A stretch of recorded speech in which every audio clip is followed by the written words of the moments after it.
বন্ধুরা, চাইনিজ খাবারের সুনাম বিশ্বজুড়ে। আমাদের দেশেও চীনা খাবারের কদর কম নয়। তবে চীনে গেলে যেসব খাবার চোখে পড়ে তা একেবারেই অন্যরকম। চীনারা পৃথিবীতে সম্ভবত একমাত্র জাতি যারা সব ধরনের খাবার খায়। কুকুর, বিড়াল, কাঁকড়া, বিছে এবং কুমির থেকে শুরু করে লতাপাতা, ফলমূল, কীটপতঙ্গ, এমনকি পতঙ্গের বিষ্ঠাও খায় চীনারা। বন্ধুরা, আজকের ভিডিওতে দেখাবো চীনের কিছু জনপ্রিয় খাবার যা আপনি কখনোই খেতে চাইবেন না। সাপের মাংসের স্যুপ। আজব শোনালেও সত্য, সাপের মাংসের স্যুপ খায় চীনারা। চীনের মানুষ বিভিন্ন বিষাক্ত সাপকে চামড়া ছাড়িয়ে স্যুপ বানিয়ে খায়। গরম গরম সাপের স্যুপের সঙ্গে শক্ত শক্ত মাংস খেতে বেশ সুস্বাদু। সাথে জিভে জল আনা মশলা তো আছেই। অদ্ভুত এই সাপের স্যুপ স্ট্রিট ফুড হিসেবে চীনে খুবই জনপ্রিয়। চীনাদের মতে সাপের স্যুপের উপকারিতাগুলো হলো শরীরের ঠান্ডাজনিত সমস্যা দূর করে, হাড় ক্ষয়রোধ এবং পেশি শক্তিশালী ও পুনরুদ্ধারে সহায়তা করে, শুষ্ক ত্বকের উপকার করে এবং রক্ত সঞ্চালন বৃদ্ধি করে। আর এইসব কারণেই সাপের স্যুপ চীনাদের জনপ্রিয় একটি খাবার। শূকরের নাক। শূকরের নাক চীনের খুব বিখ্যাত একটি খাবার। শূকর জবাই করার পর তার মাথা থেকে চামড়া সহ নাক কেটে নেওয়া হয়। তারপর নাকের ফুটোগুলোর মধ্যে নানা রকমের মশলা ঢুকিয়ে রান্না করা হয় এই খাবার। খেতে অনেকটা গরুর কলিজার মতো এই খাবারটি চীনে বেশ জনপ্রিয়। ভেড়ার পুরুষাঙ্গ। অদ্ভুত শোনালেও এটাই সত্য। ভেড়ার পুরুষাঙ্গ ভাজি করে খায় চীনারা। ভেড়ার পুরুষাঙ্গে মশলা মাখিয়ে ডুবন্ত তেলে ভাজি করে রাস্তার ধারে বিক্রি করা হয়। চীনাদের কাছে এই খাবারটি অতি জনপ্রিয় একটি খাবার। মাকড়সা ভাজা।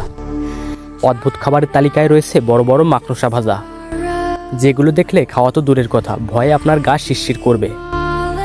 চীনের রাস্তায় মাকড়সা ভাজা প্যাকেট করে বিক্রি করা হয়।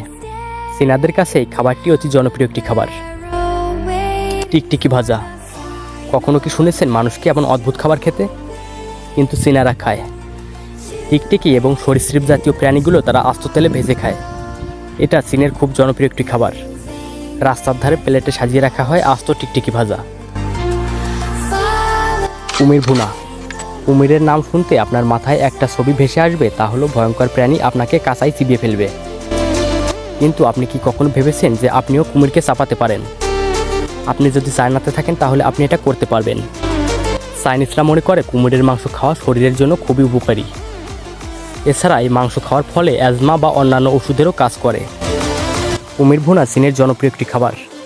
এখানে আপনি কুমিরের তৈরি বিভিন্ন ধরনের রেসিপি পেয়ে যাবেন, যেমন crocodile soup, crocodile meat stick, crocodile health stick. এছাড়া আপনি ইচ্ছা করলে কাঁচা কাঁচা কুমিরও খেতে পারবেন।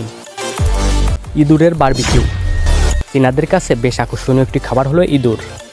দেশটির প্রায় শহরে রাস্তার পাশের দোকানে ইঁদুরের ফ্রাই কিংবা বারবিকিউ ঝুলতে দেখা যায়। আবার অনেকে ইঁদুর দিয়ে তৈরি স্যুপ খেয়ে থাকে। ইঁদুরের এত চাহিদার জন্য দেশটির বিভিন্ন গ্রামের ফসলের ক্ষেত বা মাঠের গর্ত থেকে ইঁদুর ধরে আনা হয়। এরপর সেই ইঁদুর প্রসেস করে খাবার হিসেবে শহরে পাঠানো হয়। আর ইঁদুরের রেসিপি চীনাদের কাছে খুবই জনপ্রিয় একটি খাবার। বাদুড়ের স্যুপ। চীনারা বাদুড়ের স্যুপ খেতে খুব পছন্দ করে। চীনের ইগুয়ান প্রদেশে নিশাচর প্রাণীদের স্যুপ খুব জনপ্রিয়। সেখানে বিভিন্ন রেস্টুরেন্টে নারীদের বাদুড়ের স্যুপের সাথে বাদুড়ের মাংসও খেতে দেখা যায়। এই বাদুড়গুলো কেউ কেউ আবার রান্না করে খায়। বাদুড়গুলোর হাত পা আলাদা করে তেলে ভেজে পরিবেশন করা হয় ইয়ামি এই খাবার। চীনাদের জনপ্রিয় খাবারের তালিকায় বাদুড়ের স্যুপ অন্যতম। সাপের মদ। চীনে এটা খুব মহামূল্যবান পানীয়। তারা সাপ ও বিচ্ছুকে জীবিত অবস্থায় মদের ভেতর ঢুকিয়ে রেখে দেয় কমপক্ষে 2 বছর। কারণ এটা যত পুরনো হবে ততই এর ক্ষমতা বৃদ্ধি পাবে। দেশটিতে 50 থেকে 60 বছর পুরনো সাপের মদ পাওয়া যায়, কিন্তু সেগুলোর দামও আকাশ ছোঁয়া, যার এক একটি বোতল 8 লাখ টাকার উপরে। যারা এই মদ পান করেছে তাদের অভিজ্ঞতা থেকে বলছি, এই মদের নেশার উপরে নাকি পৃথিবীতে আর কোনো নেশা নেই। এটা শুধু নেশাই নয়, তারা মনে করে এটি বিভিন্ন রোগের ঔষধ হিসেবেও কাজ করে। তাই এই সাপের মদ চীনাদের খুবই জনপ্রিয় একটি খাবার।